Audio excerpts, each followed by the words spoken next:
unjuk rasa, kerajaan Arab Saudi memang paling anti dengan unjuk rasa. Karena kerajaan Arab Saudi memang ingin mengamankan kekuasaan politiknya dari gerakan-gerakan rakyat. Mereka juga mengharamkan demokrasi. Karena demokrasi adalah ancaman terbesar terhadap kekuasaan politik Raja Arab Saudi. Mereka juga mengharamkan khilafah hari ini. Mereka juga mengharamkan Ikhwanul Muslimin dan sebagainya. Karena apa? Karena khilafah juga menjadi ancaman terbesar terhadap sistem politik kerajaan yang bernama Al-Mamlakah. Arab Saudi hari ini bukan khilafah. Mereka itu adalah Al-Mamlakah As-Saudiyah Al-Arabiyah. Mereka kerajaan. Sama seperti sistemnya Bani Umayyah. Sama persis. Dari bapak turun ke anak, dari anak turun ke cucu, dari cucu turun ke cicit. Ini sistem politik pemerintahan mereka. Makanya kemudian ajaran-ajaran Wahabi Salafi yang diawali dari pemikiran-pemikiran Muhammad bin Abdul Wahab ini berusaha disebarkan hari ini, diindoktrinasi kepada rakyat di Indonesia ini sebenarnya konsumsinya adalah konsumsi politik yang berbeda. Jadi kalau kita mau berbicara tentang Wahabi Salafi, kita juga harus berbicara tentang genealogi ajaran-ajaran politik atas nama agama. Padahal ajaran-ajaran Ikhwanul Muslimin dengan kelompok Wahabi ini sama, secara usul fikih sama, secara ubudiyah sama persis. Bedanya adalah tujuan politiknya. Kelompok Wahabi mengglorifikasi ajaran-ajaran berbasis kerajaan, berbasis mamlakah, Ikhwanul Muslimin berbasis khilafah. Ini bedanya. Itulah mengapa ajaran-ajaran Muhammad bin Abdul Wahab di Mesir dibelokkan oleh oleh Said Qutb dan Muhammad Qutb lebih berbasis kepada khilafah, kepada tegaknya khilafah. Ini perbedaannya di antara mereka. Ajaran agamanya sama, tujuan politiknya yang berbeda. Ini saya langsung ngegas saja kalau udah bicara soal ini. Dan hari ini di Indonesia inilah virus yang disebut virus karena mereka pada dasarnya anti Pancasila dan anti NKRI. Kalau mereka bicara NKRI, mereka bisa bilang saya cinta NKRI. Ya, karena mereka memang dididik untuk mencintai negaranya. Ajaran-ajaran terdahulu mereka memang dididik untuk mencintai Arab Saudi dan memerdekakan Arab Saudi dari cengkraman Kekaisaran Ottoman pada zamannya. Lalu apa yang mereka lakukan? Menghancurkan situs-situs kenabian. Ingin menghancurkan makam Nabi kok mereka. Tapi untungnya ada ulama-ulama dari sini, Syekh Nawawi Al-Bantani dan sebagainya, menghalangi gerakan-gerakan itu. Sehingga makam Nabi hari ini di Madinah betul-betul masih utuh. Yang lain udah hancur. Tempat Nabi dilahirkan sekarang sudah jadi toilet. Terminal bis Sabko pada zaman saya naik haji dulu. Hari ini mungkin sudah menjadi perluasan dari persis di sebelahnya Jabal Qubais. Dan ini semua adalah gerakan-gerakan dari gerakan politik mereka karena apa? Karena pertimbangannya. Mereka ingin memutus mata rantai dari cengkraman Kekaisaran Ottoman pada saat itu. Orang naik haji dulu bayarnya ke Kekaisaran Ottoman. Kaisar Ottoman lalu membayar ke kapal Belanda untuk membawa jamaah haji dari Indonesia untuk pergi ke sana. Tapi kafilah-kafilah yang ingin melaksanakan haji dari negara-negara Arab sekitar pada waktu itu dicegat dan dirampok oleh kelompok Najat ini. Silakan buka akar sejarah. Saya berani mengatakan begini karena saya baca sejarahnya. Saya berani dibantah juga. Mari kita baca sejarah secara detail. Itulah mengapa mereka kemudian mengharamkan ziarah kubur dan sebagainya. Itu karena memang persoalan-persoalan politik pada saat itu memang memerlukan begitu. Kalau tidak, kekuatan-kekuatan Kekaisaran Ottoman tidak akan hilang di Arab Saudi. Ini bukan hanya perebutan soal ajaran-ajaran agama, tapi sebenarnya ini adalah basis inti dari bagaimana cara mereka memerdekakan Saudi di bawah keluarga Ibnu Saud. Dan akhirnya apa? Keluarga Ibnu Rashidin dari kota Ha'il terusir hingga ke Yordania hari ini. Dzurriyyah kenabian, para Saudi, orang-orang yang menanamkan ajaran-ajaran berbasis Ahlus Sunnah wal Jamaah ini semua dipersekusi dan ditenggelamkan, termasuk keluarga dari Al-Maliki. Ajaran-ajaran Thariqah hari ini juga dipersekusi. Persoalannya kemudian hari ini adalah ketika Arab Saudi berubah di bawah Pangeran Muhammad bin Salman, mereka menyadari kekeliruan itu semua. Dan mereka meratifikasi hukum agama yang menjadi hukum negara. Ya bayangkan, dulu mereka menganggap yang paling benar, tapi setelah konsumsi itu selesai, Saudi sudah merdeka, Saudi sudah berdaulat, dan Saudi sudah kaya raya, ajaran itu ditinggalkan sekarang. Dan mereka sudah mengubah semua usul-usul fikih yang dijadikan hukum negara. Termasuk perempuan boleh keluar negeri tanpa mahram. Perempuan sudah boleh berpendidikan, perempuan sudah boleh bekerja, perempuan sudah boleh nyetir mobil. Jadi supir Grab juga sudah bisa hari ini. Dan orang-orang Saudi sudah tidak membuat pemisahan-pemisahan antara laki-laki dan perempuan di mal misalnya. Bahkan mereka sudah mengadakan konser musik di Riyadh. Mereka sudah membuka gedung bioskop dan sebagainya. Manusia tidak bisa kalau kemudian memaksakan hidup sama seperti abad ke-8, ke-9 dan sebagainya. Karena peradaban manusia ini tidak bisa dicegah. Ini yang terjadi di Arab Saudi hari ini.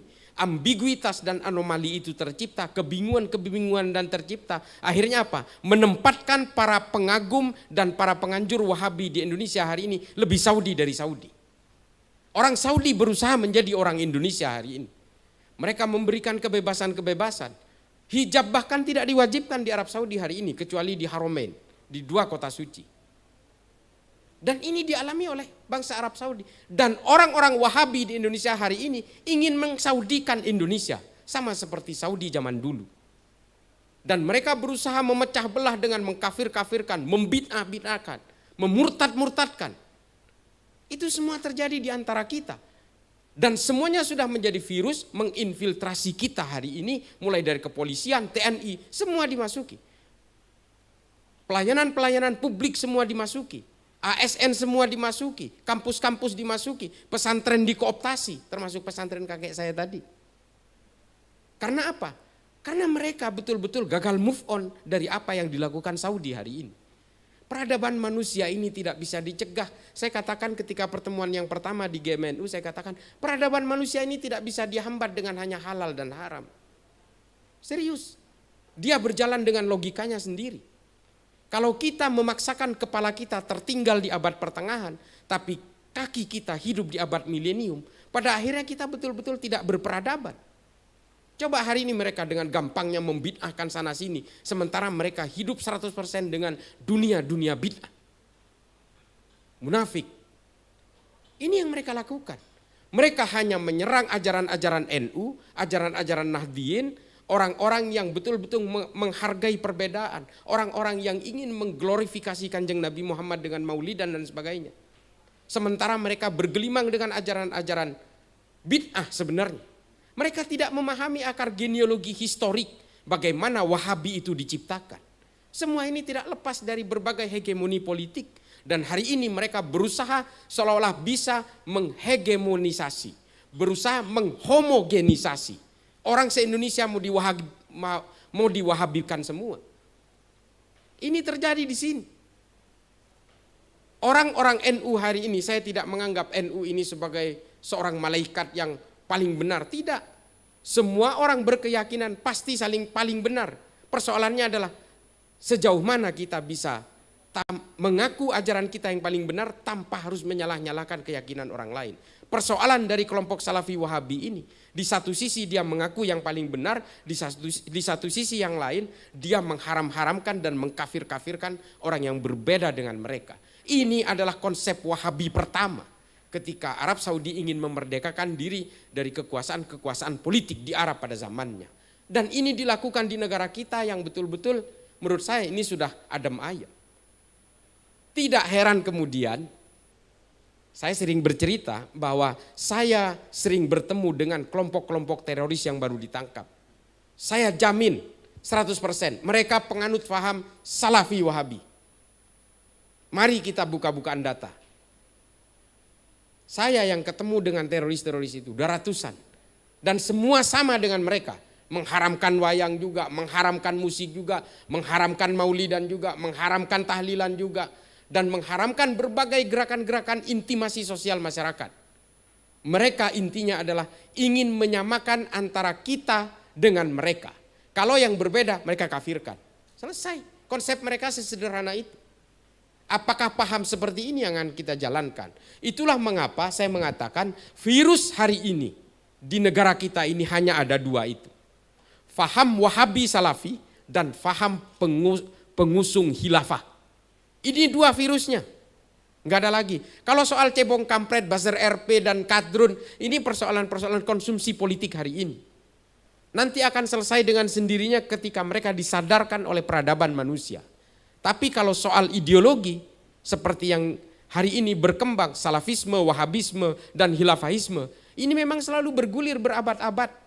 Proses-proses hakimiyah, takfir dan sebagainya, ini sudah berlangsung sejak pasca wafatnya Nabi Muhammad. Allahumma salli alaihi. Jadi yang harus kita pahami adalah bahwa ya, pengkafir-kafiran ini sudah terjadi ketika agama sudah menjadi satu dengan bumbu-bumbu politik. Sayyidina Utsman ibnu Affan itu dulu dibunuh sebelum dikafirkan. Silakan baca Tarikhul Khulafa, Tarikh At-Tabari, silakan baca. Abdurrahman bin Muljam membunuh Sayyidina Ali, sebelumnya juga mengkafir-kafirkan. Yang dikafirkan ini dua orang yang menjadi ring satunya Kanjeng Nabi. Coba bayangin. Dua orang yang memang dibangga-banggakan oleh Nabi. Kalau kalian ingin mencium bau surga, ciumlah baunya Utsman. Ini Nabi. Kalau kalian ingin mengenal ilmu, pintunya ilmu itu loh, Ali. Ini Nabi Muhammad. Tapi dibunuh dengan gampangnya oleh mereka. Setelah sebelumnya dikafirkan dulu. Proses pengkafiran lebih dulu, ini adalah proses awal sebelum mereka ingin membinasakan manusia yang lain. Bukan hanya yang berbeda agama, tapi juga yang seagama. Zaman itu, zaman pembunuhan Sayyidina Utsman dan Sayyidina Ali, belum ada cabang-cabang Islam, belum ada firqah-firqah, belum ada aliran-aliran dan mazhab, masih menjadi satu entitas, masih menjadi single entity waktu itu. Tapi proses takfir ini sudah terjadi. Jadi kalau hari ini ada kelompok yang bernama Salafi Wahabi berusaha mengkafir-kafirkan, ini adalah genealogi dan gestur dari kelompok-kelompok yang betul-betul pada akhirnya menjadi enklav sendiri di Madinah yang bernama kelompok Khawarij. Saya tidak ragu mengatakan ini. Karena kelompok Khawarij inilah yang akhirnya gemar mengkafir-kafirkan, termasuk mengkafirkan Sayyidina Ali di Kufah di Irak. Abdurrahman bin Muljam, hafiz Quran 30 juz, berteriak takbir sebelum memenggal Sayyidina Ali di Kufah di Irak. Dan ini menjadi perilaku umat, menjadi perilaku sebagian umat hari ini. Yang berusaha meracuni kita supaya kita membenci orang yang tidak seagama maupun membenci orang seagama yang berbeda tafsir dengan mereka. Ini adalah perilaku yang sudah terjadi sejak mereka ingin memerdekakan Arab Saudi. Jadi Bapak Ibu sekalian, saya mengatakan ini supaya kita paham gitu loh. Bahwa Wahabi, Salafi Wahabi, ini Salafi ini kan mereka pinter, sebenarnya mereka ini kelompok Wahabi. Mereka menggunakan kata Salafi karena Nahdien kita ini sudah akrab dengan kata-kata Salaf. Pesantren saya dulu namanya Pondok Pesantren Salaf. Mereka memanfaatkan friendly, familiar kita dengan kata Salaf ini lalu mereka mengubahnya menjadi kelompok Salafi. Sebenarnya Wahabi. Ijtihad yang dipakai oleh mereka ya ijtihadnya kelompok Wahabi. Abdullah bin Bas, Al-Utsaimin dan sebagainya. Sama Albani. Semuanya produk-produk dari Arab Saudi. Dan hari ini Arab Saudi sudah menyesali ajaran-ajaran itu. Kita baca di media hari ini. Semua aturan-aturan di Saudi yang dulu dianggap ajaran yang paling benar, yang menurut salafus soleh ini mengakar kepada salafus soleh, itu sekarang dirubah semua kok. Dan ini sama seperti ideologi-ideologi lain. Komunisme dulu itu menjadi agama di Uni Soviet.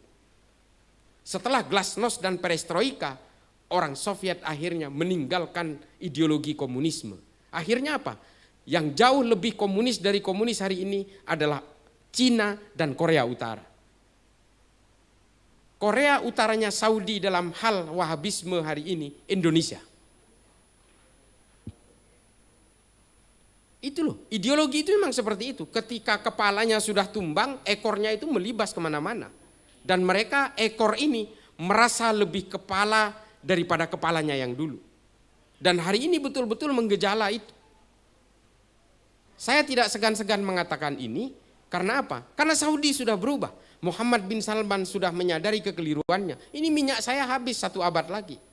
Akhirnya dia mencanangkan 2030 kita harus berbenah, kalau minyak saya habis kita harus mengandalkan pariwisata. Karena tidak punya sumber daya alam lainnya selain minyak. Akhirnya apa? Atas nama peradaban dia mengubah semuanya.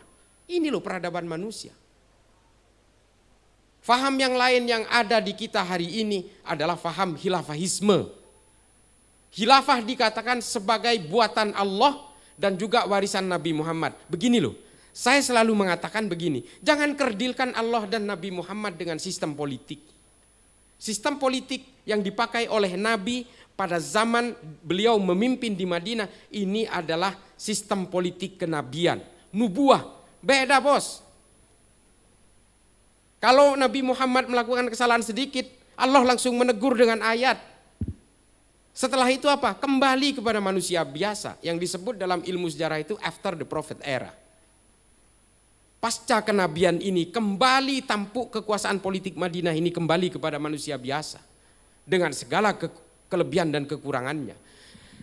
Pada masa setelah Nabi wafat, yang namanya sistem politik khilafah ini ada 3 macam. Pada zaman Khulafaur Rasyidin namanya sistem asyura, kesepakatan bersama. Mengapa ini terjadi? Pasca Nabi wafat, waktu jenazahnya belum dimakamkan, Sa'ad bin Ubadah dan Sayyidina Umar sudah berantem.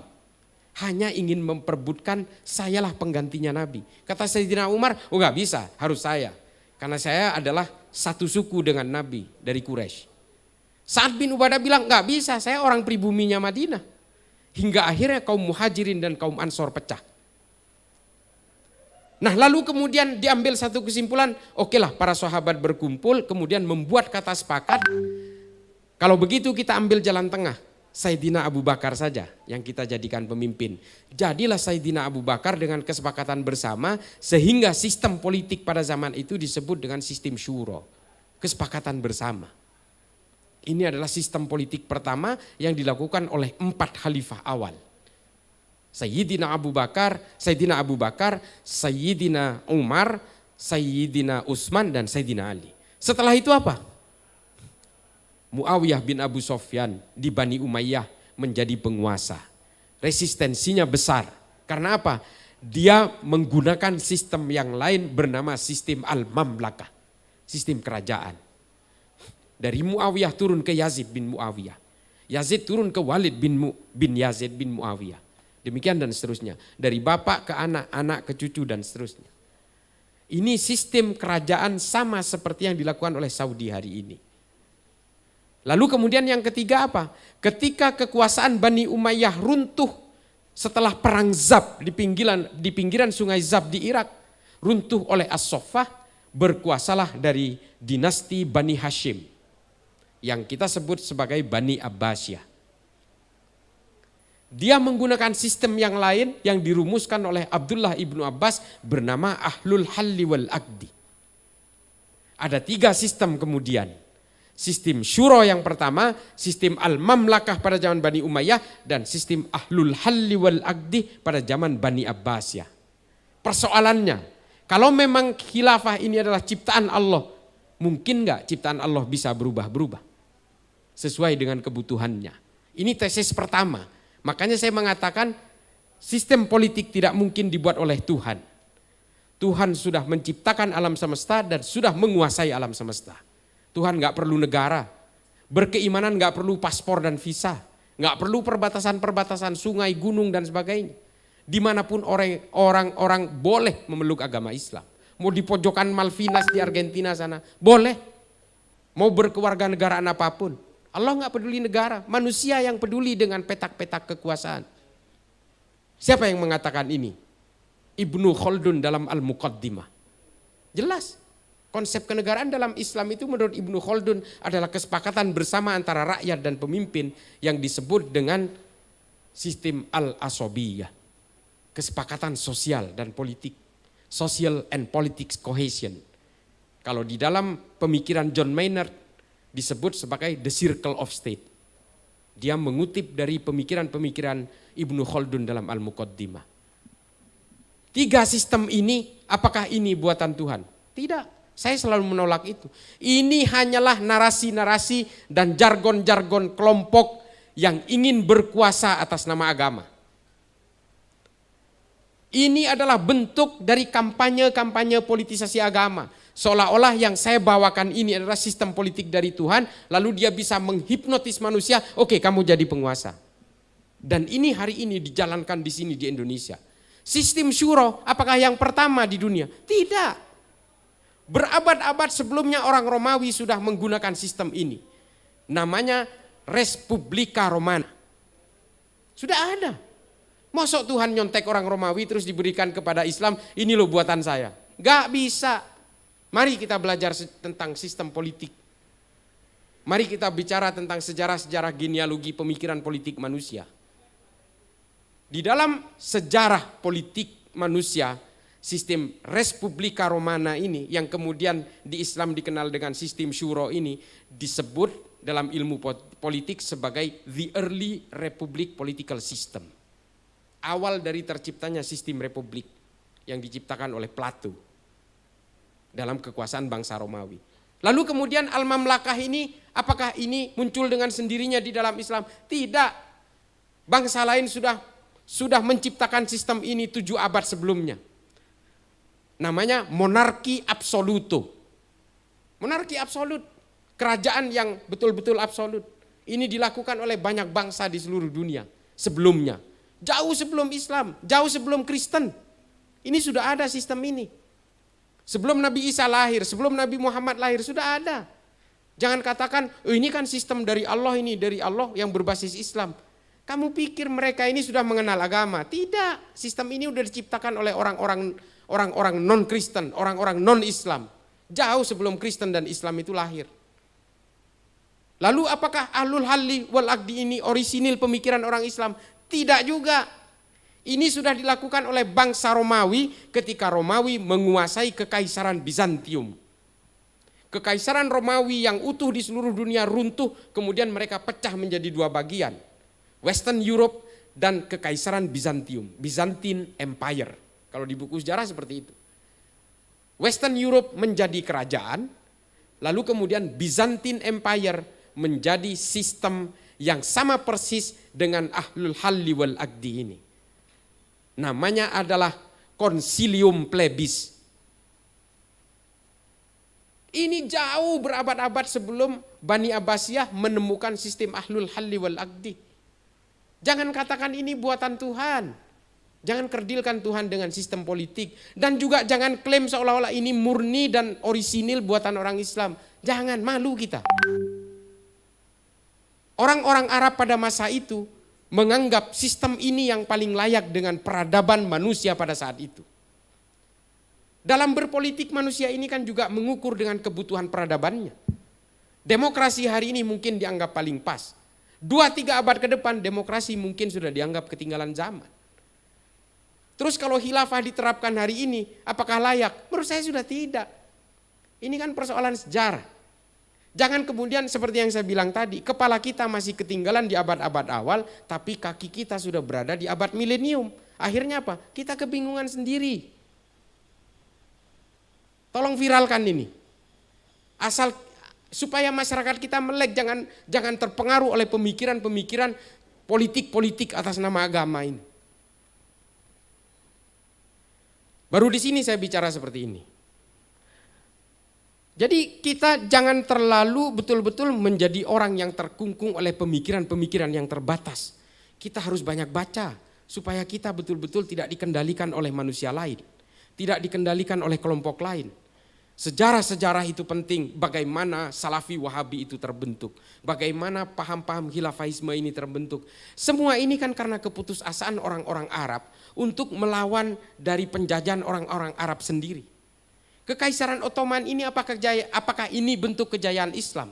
Yang didengung-dengungkan adalah penaklukan Konstantinopel oleh Muhammad Al-Fatih. Oke, let's say itu adalah satu kebanggaan. Tapi ini kan bukan untuk menjayakan Islam juga. Ini adalah ekspansi kekuasaan Kekaisaran Ottoman. Kalau kita mau berbicara tentang kekuasaan politik Kekaisaran Ottoman di Arab, ini adalah penjajahan orang Arab kepada orang Arab. Penjajahan orang Islam kepada orang Islam. Udah gitu aja. Saya selalu menolak yang mengatakan bahwa perang salib ini adalah perangnya orang Kristen dan orang Islam. Bukan, ini perangnya orang Eropa dan orang Arab. Orang Eropa ingin menguasai Yerusalem dengan pasukan Templar, pasukan Charlemagne, pasukan salib ingin menguasai Baitul Maqdis. Dalam perjalanannya dari Eropa, mereka itu harus melewati bangsa-bangsa Arab yang akhirnya terjadi perang, saling bunuh, yang kebetulan orang Arabnya beragama Islam dan orang Eropanya beragama Kristen. Simbolnya adalah lambang-lambang salib dan orang Islam juga menggunakan simbol-simbol keislaman. Sehingga apa? Perang ini identik dengan perang agama. Padahal ini adalah perangnya orang Eropa dan perangnya orang Arab. Sama seperti hari ini antara Israel dan Palestina. Kita selalu mengidentikan dengan perang agama. Padahal ini adalah perang dua bangsa saja. Di Palestina memangnya semuanya Islam? Enggak, ada orang Kristen juga. Ada orang Yahudi juga. Apakah di Israel itu isinya orang Yahudi juga? Enggak juga. Di sana ada orang Islam juga, ada orang Arab juga. Mau apa? Kita kadang-kadang itu lalai untuk melihat sejarah. Kita lalai membaca sejarah untuk melihat hari ini. Sehingga apa? Kita betul-betul kalah di masa depan. Kita harus melihat sejarah di masa lalu itu untuk bisa menguasai peradaban manusia hari ini. Sehingga kemudian ya Pak. Sehingga kemudian apa? Di masa depan kita bisa mendrive trajektori pemikiran-pemikiran kita. Supaya kita, kata Yuval Noah Harari dalam bukunya Manusia Masa Depan, Homo Deus, dikatakan supaya kelak manusia ini betul-betul tidak menjadi manusia-manusia robot yang dikendalikan oleh orang lain. Nanti ini Pak, ada dua layer manusia. Yang satu adalah layer orang-orang pintar yang menguasai algoritma digital. Yang kedua adalah manusia-manusia bodoh yang tidak mampu bersaing dalam hal keilmuan. Sehingga akhirnya apa? Sehingga akhirnya orang-orang yang berada di layer kedua ini, di lapis kedua, betul-betul dijadikan mainan saja. Hanya dijadikan alat bentur. Hanya dijadikan alat perang. Dan itu jangan sampai, naudzubillahi min dzalik, jangan sampai itu orang-orang Islam. Jangan sampai setidaknya orang-orang yang beragama. Dan hari ini kita betul-betul agama dijadikan mainan. Kalau kita mau berbicara gerakan-gerakan ekstrim dan teror hari ini, bukan hanya orang Islam. Orang Hindu di India juga diobok-obok, terorisnya ya orang Hindu.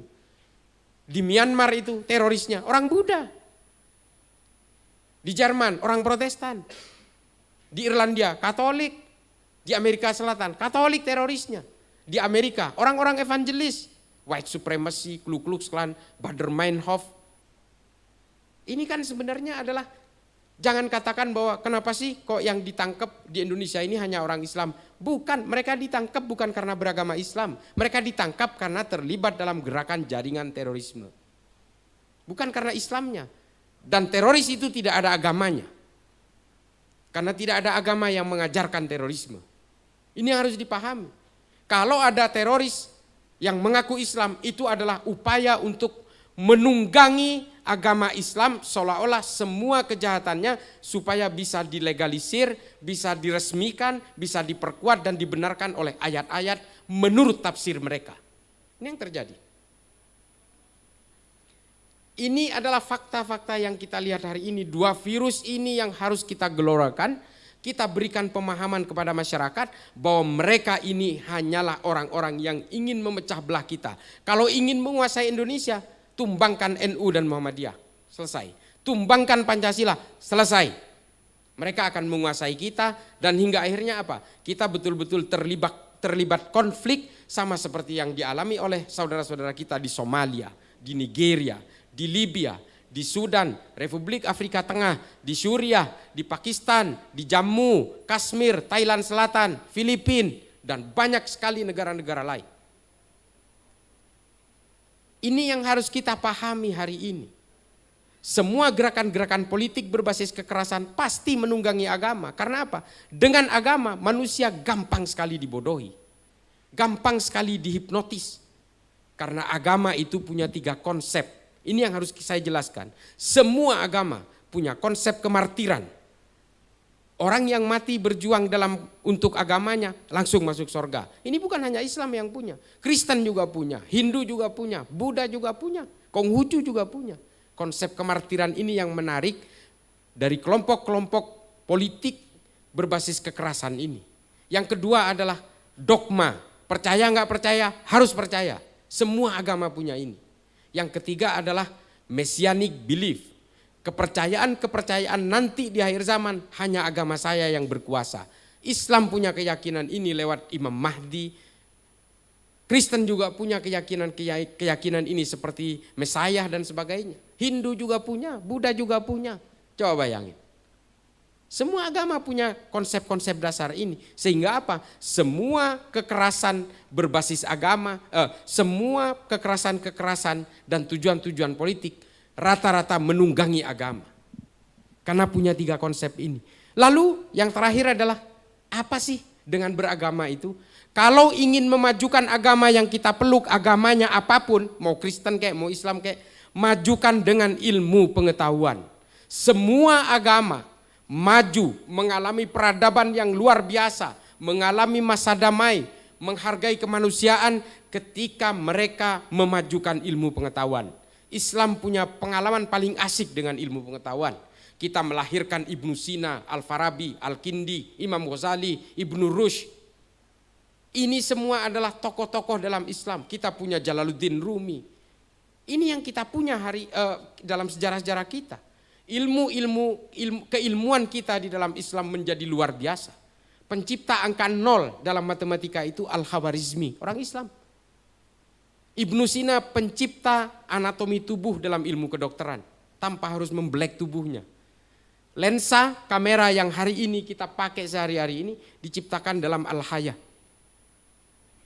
Ini yang harus kita pahami. Lalu keilmuan-keilmuan ini dikolaborasikan oleh orang-orang Kristen di Eropa, rembukan bersama sehingga akhirnya tercipta satu peradaban keilmuan yang luar biasa.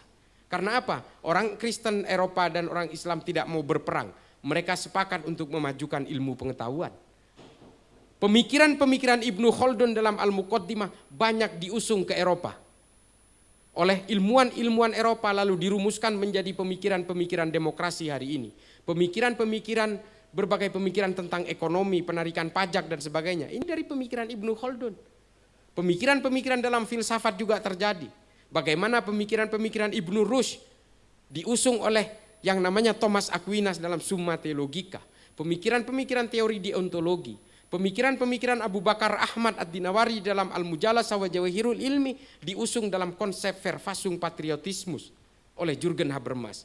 Ini adalah kolaborasi ilmu pengetahuan yang luar biasa apapun agamanya. Lalu ilmu pengetahuan ini kemudian bisa berjalan linear dengan peradaban manusia. Coba bandingkan dengan ketika agama berkenalan dengan ambisi-ambisi politik kekuasaan. Kita terlibat perang bukan hanya dengan yang berbeda agama. Kita terlibat perang juga dalam satu keimanan. Perang Jamal, perang Siffin, perang Hurrah, perang Zab. Ini perang sesama Islam, bos. Ini yang terjadi kalau kita berkenalan dengan punya anggapan bahwa kalau ingin memajukan agama harus juga memajukan kekuasaan-kekuasaan politik. Ya ini akhirnya kita hanya melahirkan Said Qutb, Muhammad Qutb, Abu Bakar al-Baghdadi, Osama bin Laden, Ayman al-Zawahiri, Abu Bakar Ba'asyir. Ini loh yang kita lahirkan. Pemikir-pemikir orang yang menganjurkan untuk melakukan kekerasan kepada orang lain dan anjurannya bagaimana caranya untuk membinasakan orang lain. Dan kemudian mengkafir-kafirkan sesama Islam, memurtad-murtadkan, menerakakan orang yang seagama. Ini yang terjadi hari ini ketika Islam bersentuhan dengan dan agama lainnya juga. Jangan anggap perpecahan di dalam satu agama ini hanya dilakukan oleh orang Islam.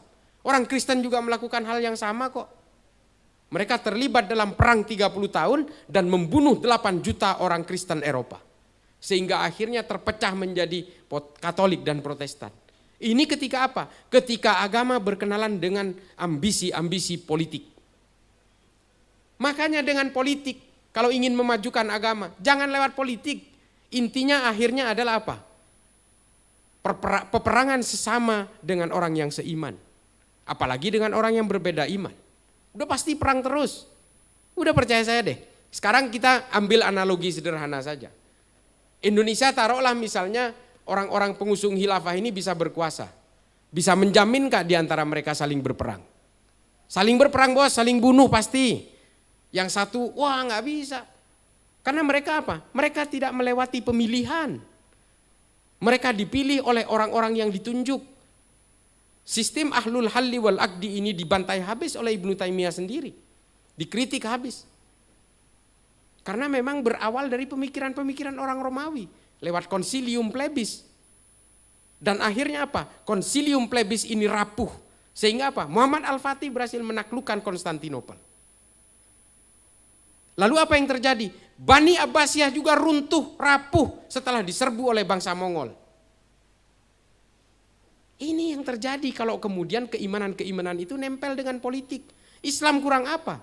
Bani Umayyah menguasai semenanjung Iberia sampai ke pinggiran kota Toulouse di Prancis. Mencengkram kekuasaan politik di Andalusia, Bani Umayyah. Selama hampir kurang lebih 700 tahun. Setelah mereka terusir dari Granada, apa yang terjadi? Keimanan juga tumbang bos, tidak menyisakan orang Islam di Eropa. Kalau di Eropa hari ini ada orang Islam, itu imigran atau orang yang jadi mu'allaf. Secara genetik tidak ada satu keturunan pun. Yang ada tinggal nama-nama aja, Gabriel Omar Batistuta, nama Omar saja. Karena kakek buyutnya mantan keturunan orang Arab. Ini loh yang terjadi hari ini. Masjid-masjid kemudian berubah menjadi gereja, istana raja kemudian menjadi museum. Ini yang disisakan. Apa Indonesia hari ini? Indonesia tidak melewati proses islamisasi melalui peperangan. Mereka melewati akulturasi budaya. Lewat gerakan-gerakan tasawuf para habaib, para kiai, para ulama. Mengislamkan kita. Lalu apa yang terjadi di sini? Islamnya awet bos. Awet sekali sampai hari ini. Tapi kemudian apa? Datang gelombang kedua dari orang yang berusaha mengubah ketentraman dan kedamaian itu. Yang bernama Salafi Wahabi.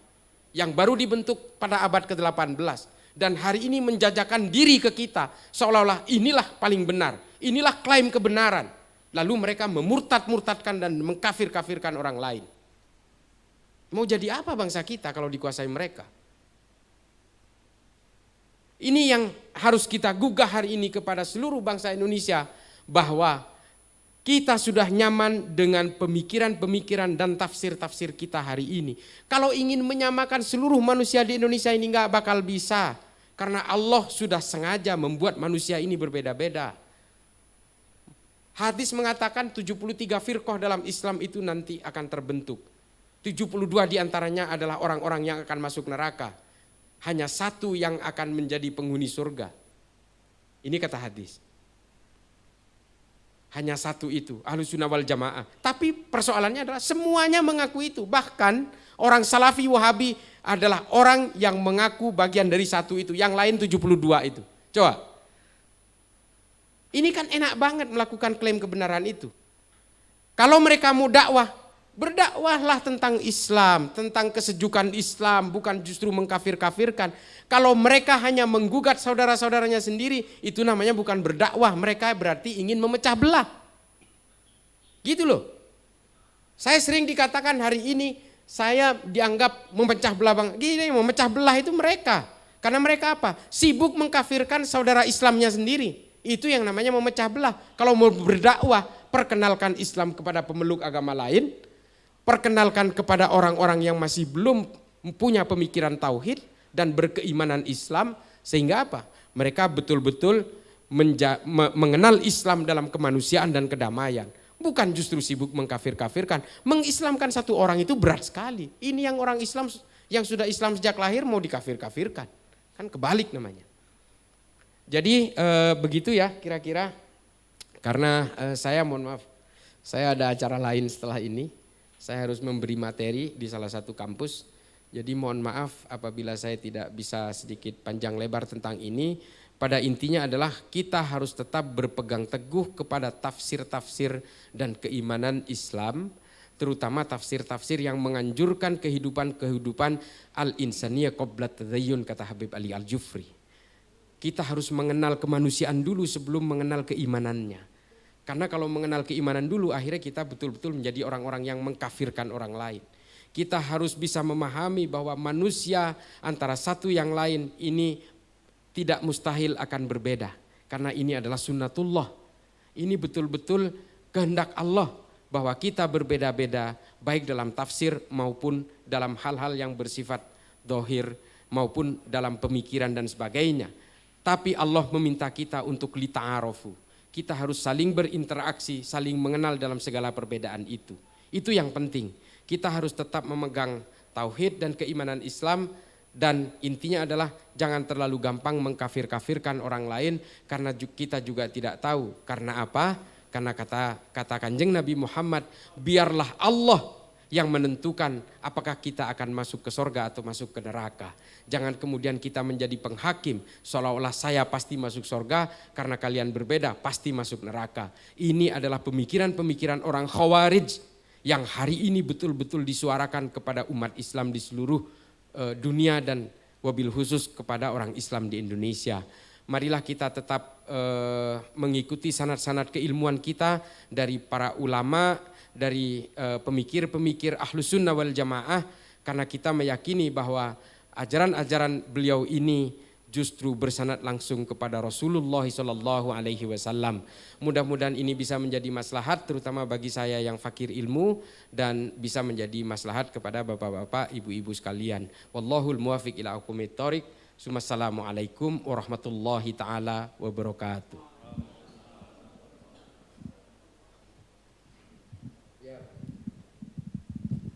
Baik, Cak Islah Baharawi, terima kasih. Paparan panjang lebar sudah kita dengarkan tentang situasi politik, baik politik internasional maupun di negara kita dan dinamikanya. Wabil khusus bagi kita umat Islam. Nah, sekarang ini kita diberi kesempatan untuk memberikan pertanyaan atau diskusi lah, ya, kita diskusi. Saya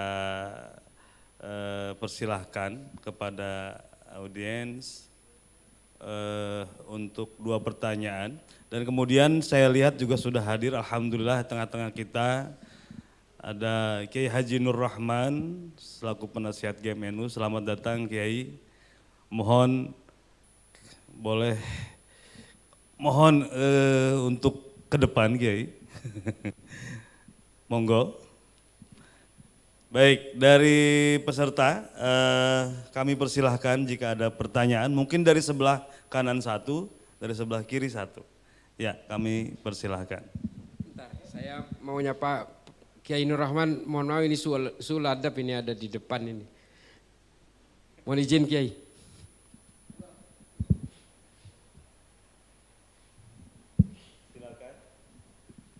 Ada pertanyaan?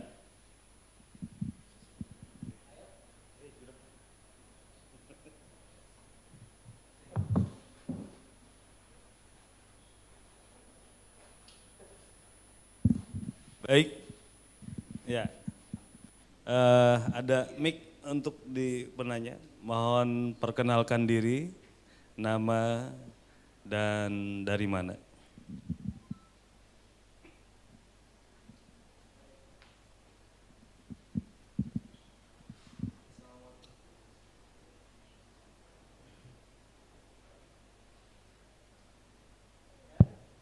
Assalamualaikum warahmatullahi wabarakatuh. Perkenalkan, nama saya Ahmad Sibro Malisi dari Karetengsin, Jakarta Pusat, Tanah Abang. Yang saya ingin bertanya gitu, sekaligus meminta ilmu ininya jalan keluarnya gitu. Sebab terdapat menurut saya problem kecil ini bisa menjadi besar di daerah, khususnya di daerah gang lingkungan saya gitu. Beberapa sebelum datangnya panas-panasnya politik ini, itu kan ketika menyanyikan lagu Indonesia Raya maupun Hubul Waton itu di dalam musola masjid itu dianggap ya seperti biasalah, seperti nasionalis ini.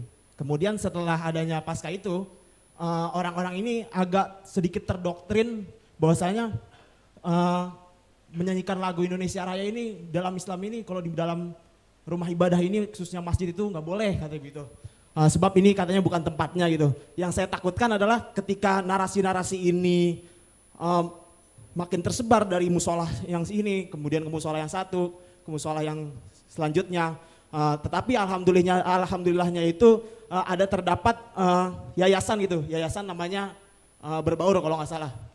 Itu bagian dari yang punya itu dari orang Pekalongan, orang Nahdlatul Ulama itu sendiri ya. Jadi saya meminta ilmu jalan keluarnya itu sehingga narasi-narasi ini tidak menjadi lama-lama orang nggak jadi nggak nyanyiin Indonesia Raya gitu di mana-mana. Jadinya takutnya berawal dari musola, masjid, lama-lama ke sekolah-sekolah lah, ke aula-aula, nanti dianggap nggak boleh nih di aula nih, nggak tepat waktunya buat nyanyiin Indonesia Raya. Terima kasih. Baik, saya kira sudah jelas ya. Satu lagi Cak ya? Satu lagi. Dari sebelah kiri ada atau enggak kanan lagi? Oke, kanan lagi nggak apa-apa. Assalamualaikum, Cak Isla Bahrawi. Selamat sore Gus. Jadi saya ingin tanya tuh, saya Omar dari Jakarta. Saya ingin tanya, mengapa kalau kelompok-kelompok yang ideologinya ekstremis itu cenderung rasis dan diskriminatif terhadap contohnya wanita, dan juga sekarang kan banyak yang anti terhadap kelompok mungkin yang Tionghoa karena mungkin PKI dan lain-lain. Kenapa mereka cenderung diskriminatif terhadap ras atau kelompok tertentu? Apakah itu karena ini tidak tahu atau mungkin karena sengaja mungkin begitu ya? Ya, itu aja, terima kasih. Baik, dua dulu. Ya, terima kasih. Ini sebenarnya jawabannya jadi satu sih nanti. Jawabannya jadi satu karena begini. Upaya-upaya seperti orang yang mengharamkan menyanyikan lagu Indonesia Raya termasuk hormat bendera dan sebagainya ini memang pada awalnya menggelora ketika ada satu panduan. Ada satu panduan yang ditulis oleh Said Qutb. Salah satunya adalah tafsir Al-Quran yang bernama Fi Dhilalil Quran. Yang kedua adalah manifesto politiknya Said Qutb yang bernama Ma'alim fil Thariq. Dari sini kemudian muncul pemikiran-pemikiran bahwa apabila orang-orang yang bertinggal atau yang diam di dalam satu wilayah negara yang tidak menggunakan hukum agama, ini dianggap sebagai orang jahiliyah. Ajaran-ajaran seperti ini kemudian diakselerasi oleh adiknya sendiri yang pindah ke Universitas Riyadh ke Arab Saudi yang bernama Muhammad Qutb. Muhammad Qutb menulis sebuah buku, sebuah kitab yang berjudul Jahiliyatul Qarnil Isrin. Jahiliyah abad ke-20. Salah satu murid dari Muhammad Qutb ini namanya Osama bin Laden yang kelak akan mendirikan Al-Qaeda.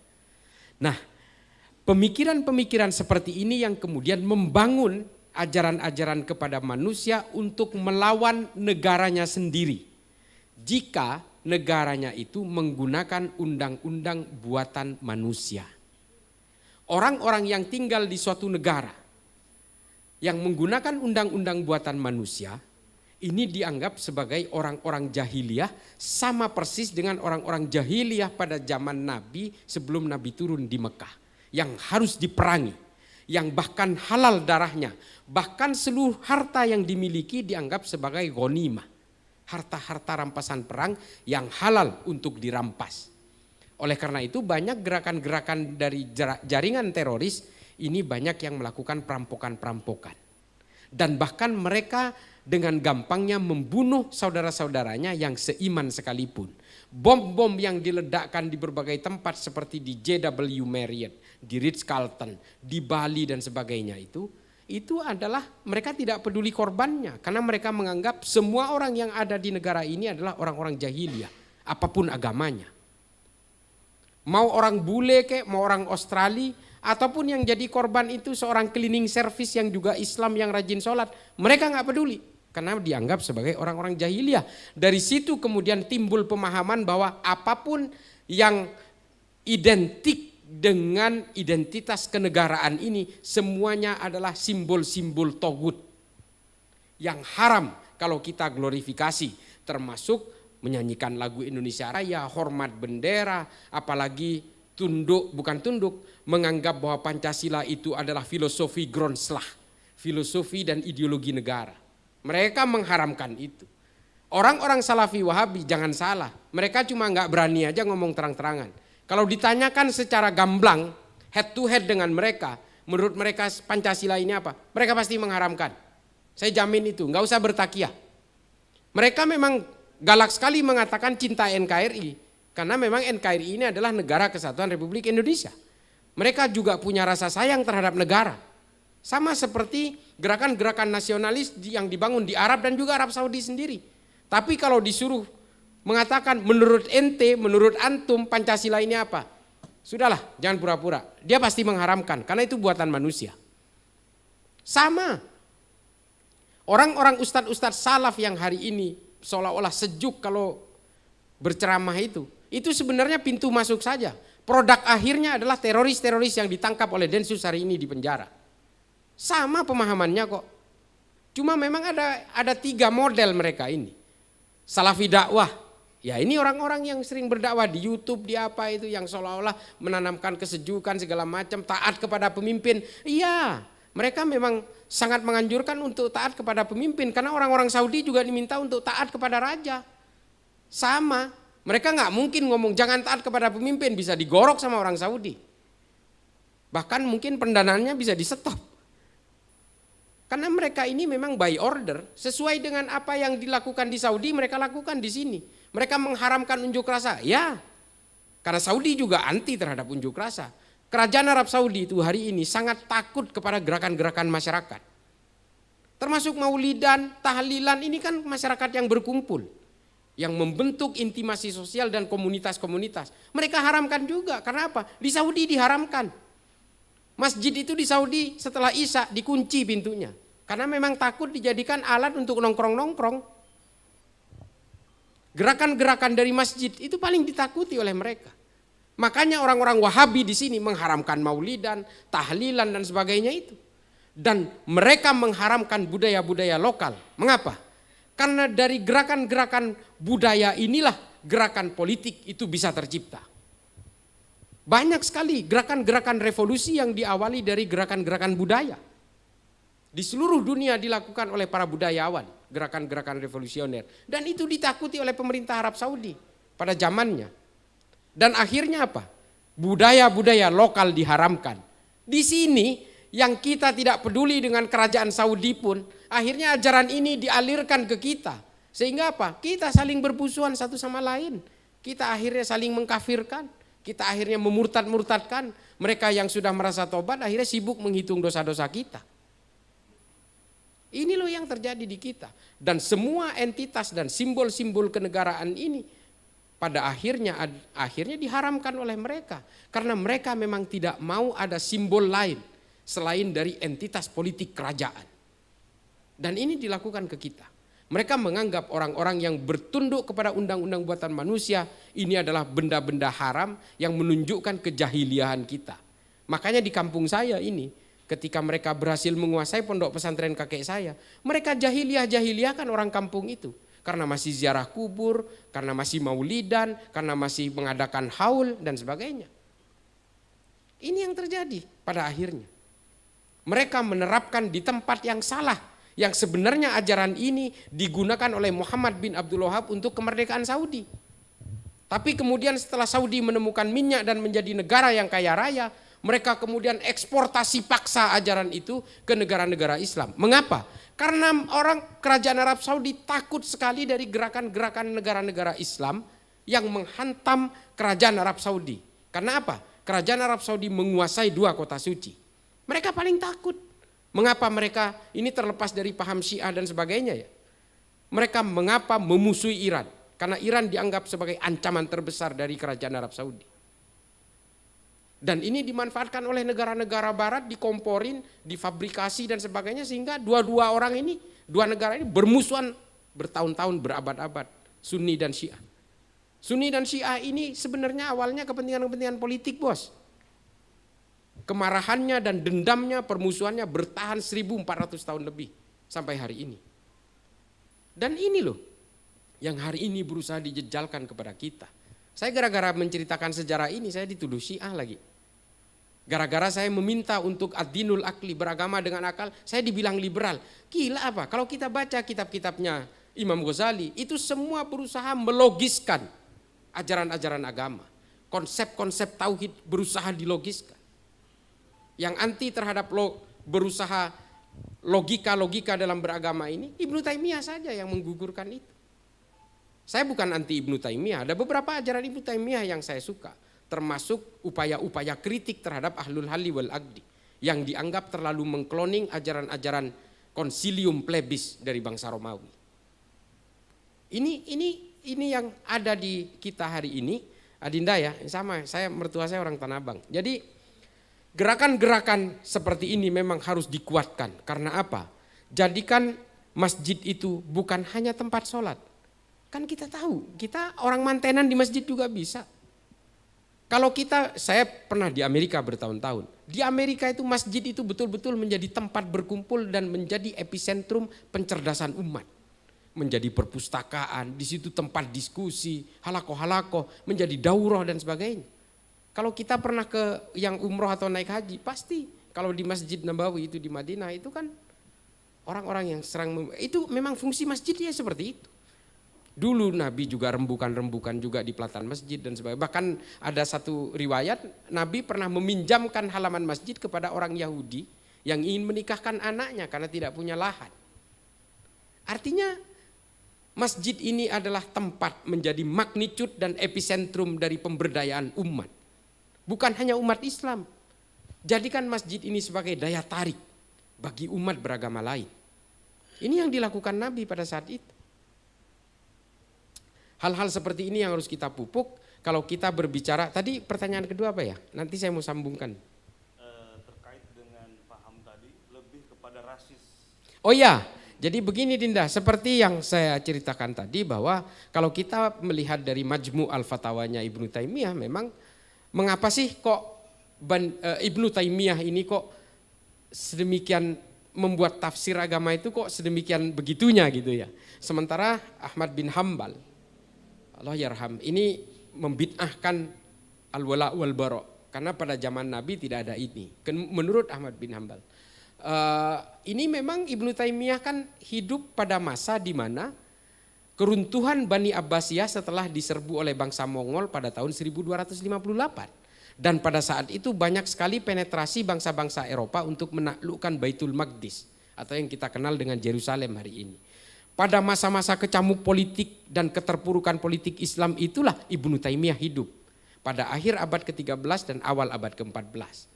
Dari sini ada kegelisahan-kegelisahan politik dari Ibnu Taimiyah yang kemudian membuat konsep al-wala' wal bara', membangun monoloyalitas kepada orang yang satu barisan dan membuat permusuhan sejauh mungkin dengan orang yang berbeda keimanan. Ini karena mereka memang Ibnu Taimiyah mungkin kecewa dengan gerakan-gerakan politik dari bangsa Mongol dan juga gerakan-gerakan politik dari bangsa Eropa yang berusaha menjajah Arab. Nah, pemikiran-pemikiran ini kemudian menjadi dasar segregasionis, pemisahan-pemisahan. Makanya kelompok ini kemudian terbentuk menjadi rasis. Mereka tidak mau kepada orang yang dianggap berbeda, terutama dalam hal keimanan. Ini juga bukan hanya di dalam Islam terjadinya. Pasca Westphalia Agreement di dalam dunia, dalam pemeluk agama Kristen dan kesepakatan Peace of Prague di Cekoslovakia, orang-orang Kristen juga kemudian dihinggapi satu penyakit yang bernama rasisme. Makanya kemudian gerakan-gerakan rasisme di dalam atas nama agama Kristen itu juga muncul di Amerika yang namanya white supremacy dan Ku Klux Klan tadi. Ini sama dengan gerakan-gerakan Wahabisme hari ini yang berusaha mengkotak-kotakkan manusia, yang menganggap orang yang berbeda itu harus kita musuhi dan kita harus menjaga jarak dengan mereka. Ini sama persis. Makanya cenderung perilaku mereka itu tidak pluralis, mereka cenderung rasis. Ini mohon maaf, orang-orang Arab di sini ketolong karena agamanya sama, Pak. Kalau agamanya berbeda, orang Arab pun juga dimusuhi oleh mereka. Dan orang-orang Arab yang non-Islam mengalami ini. Makanya orang-orang Arab di Libanon yang berbeda agama akhirnya berpindah ke Amerika Selatan, ke Brazil, ke Argentina, sampai ke Meksiko di utara sana. Makanya di sana masih banyak keturunan Arab. Antonio bin Slim, Ben Slim namanya. Itu bin Salim. Ada politisi di Brazil namanya Fernando Haddad. Itu Al-Haddad. Bisa jadi habaib. Tapi mereka menganut agama yang berbeda hingga akhirnya mereka terusir dan akhirnya bermigrasi ke Amerika Selatan. Banyak, ada Shakira Mubarak, Katolik itu, penyanyi itu, keturunan Arab itu. Dan bahkan Fernando Haddad ini, Al-Haddad marganya, bin Salim, pengusaha Meksiko, Anthony Slim namanya. Ini bin Salim. Apakah Syihab juga ada? Ada, banyak. Tapi agamanya Katolik. Nah, kehidupan rasisme seperti ini akhirnya mengusir mereka dari tanah kelahirannya sendiri, sehingga akhirnya apa? Anak keturunannya memeluk agama yang lain. Nah, pemikiran rasisme seperti ini bukan ajaran Islam. Karena Islam ini diperuntukkan bagi siapapun, tanpa melihat etnik apapun, tanpa melihat di mana dia dilahirkan. Mau dia orang Eropa, mau dia orang Amerika, mau orang Hispanik, mau orang Afrika, silakan memeluk Islam. Tanpa melihat dasar-dasar perbedaan etnis itu. Karena memang ya itu, di dalam Islam itu adalah konsep lita'arofu. Memang dari situ ajarannya, ajaran-ajaran pemisahan, segregasionis, ini nggak usah jauh-jauh lah. Hari ini pun banyak pemikiran-pemikiran takfir itu sebenarnya banyak menghinggapi kita. Makanya saya terus terang sebagai salah satu generasi Nahdien, saya masih yakin kalau NU dengan orang-orang yang punya pemikiran Nahdien ini masih bisa terjaga, masih bisa ada kelanggengan, sustainability, insya Allah kita akan terjauh dari kelompok-kelompok rasis seperti ini.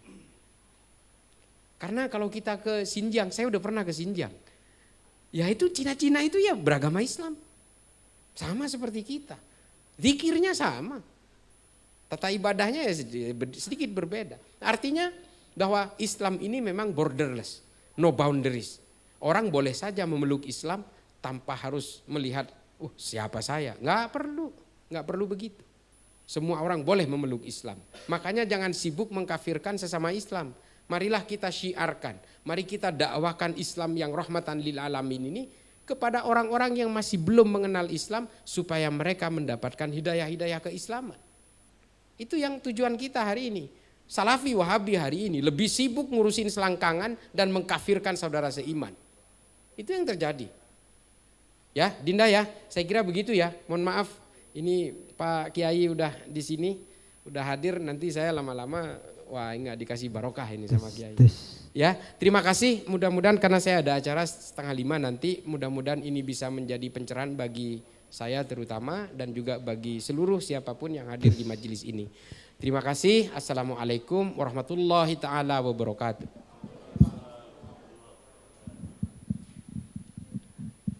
Baik, terima kasih kepada Cak Islah atas paparan dan penjelasannya yang sangat jelas dan mudah-mudahan menjadi tambahan wawasan yang banyak sekali kita gali tadi. Tinggal kita perluas lagi, mungkin tinggal tambahan-tambahannya, kunci-kuncinya sudah dikasihkan semua. Kalau ibarat lagu itu tinggal cari penjelasan detailnya menurut sejarah yang telah dipaparkan. Sebelum kita akhiri sesi inti ini, mari kita akhiri dengan kenang-kenangan berfoto bersama dengan Gus Islah, bersama GMNU. Mohon izin kita foto bersama supaya generasi muda ini kita punya kenang-kenangan gitu. Baik, yang mau foto saya harap kita ke depan semua. Gimana? Oke. Berdiri aja. Kiai ngapunten, Kiai Rahman. Mohon izin juga untuk penutupan nanti Kiai. Mohon doanya, bacakan. Ya, silakan yang untuk foto bersama. Kiai, monggo. Kang Asep, silakan Pak Kiai. Dari GMNU, monggo. Dari panitia juga silakan. Kita mungkin bikin 2 baris aja ya. 2 baris atau 3 baris silakan, nggak apa-apa. Ada yang jongkok. Monggo, monggo. Silakan, silakan. Rame-rame aja nggak apa-apa. Ya, rame-rame.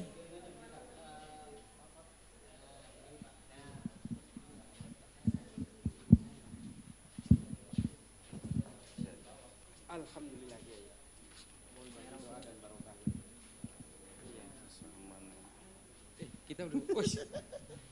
Waalaikumsalam sama Kiai.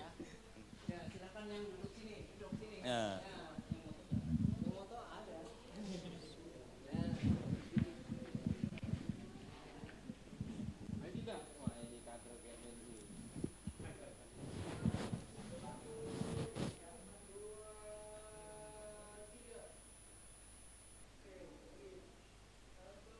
Komando, salam komando.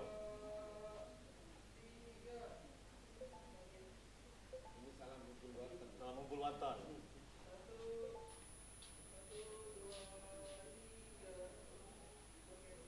Sudah?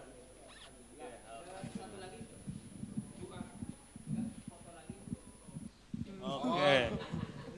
Panitia pengurus pengen foto, Cak. Ya, monggo. Dari GMNU silakan.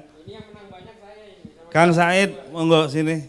Ini GMNU juga sebetulnya ini. Jadi lagi nyamar jadi.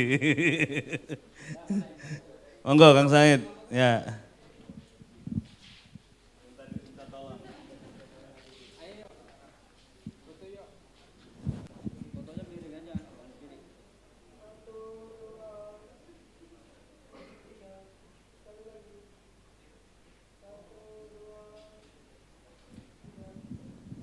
Komando, kumpul waton lagi kan.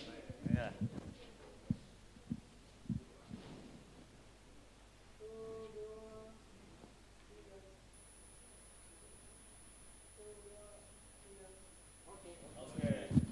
Cukup.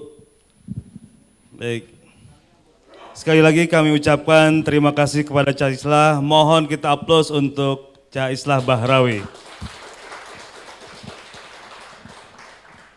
Baik, kami kembalikan kepada MC untuk selanjutnya, acara selanjutnya. Doa.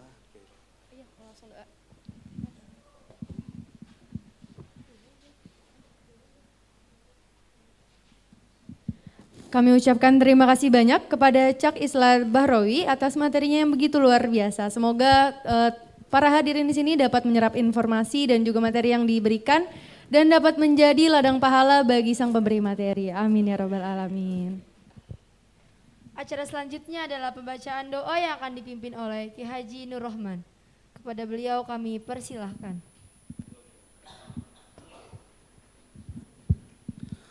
Al-Fatihah. A'udzu billahi minasyaitonir rajim. Bismillahirrahmanirrahim. Alhamdulillahi rabbil alamin rahmanir rahim maliki yaumiddin iyyaka na'budu wa iyyaka nasta'in ihdinas siratal mustaqim siratal ladzina an'amta 'alaihim ghairil maghdubi 'alaihim. A'udzu billahi minasyaitonir rajim. Bismillahirrahmanirrahim. Hamdan syakirin, hamdan na'imin, hamdan yuwafi ni'ama yukafi mazidah. Ya Rabbana lakal hamdu lakas syukru kama yanbaghi li jalalikal 'azimi sultanik. Allahumma salli ala Muhammad wa ala ali sayyidina Muhammad.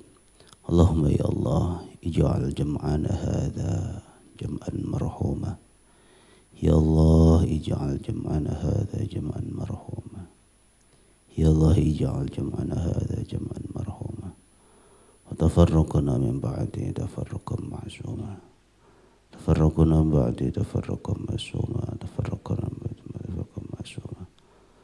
Allahumma ya Allah Rabbana inni askantu min dhurriyyati biwadin ghairi dhi zar'in inda baitikal muharram.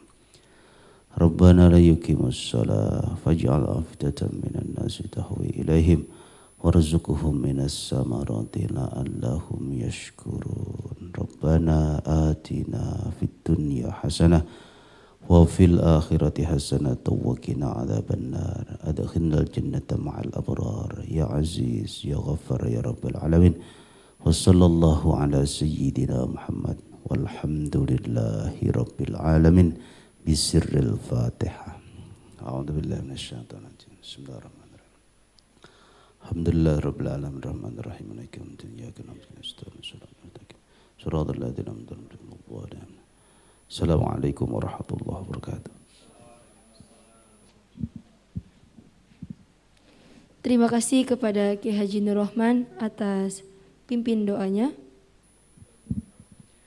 Baiklah para hadirin, karena seluruh rangkaian acara telah berakhir, maka tibalah kita di penghujung acara Ngaji Kebangsaan dan Seminar Nasional GMNU tahun 2022. Saya Cut Selin Nabila Putri. Dan saya Delita Ramadanti. Mengucapkan terima kasih sebesar-besarnya dan mohon maaf apabila banyak kesalahan baik perkataan maupun perbuatan. Akhirul kalam. Wallahul muwafiq ila aqwamit thoriq. Wassalamualaikum warahmatullahi wabarakatuh. Terima kasih. Kepada para hadirin kami persilakan untuk naik ke lantai atas untuk menikmati hidangan yang telah disediakan. Baik, terima kasih.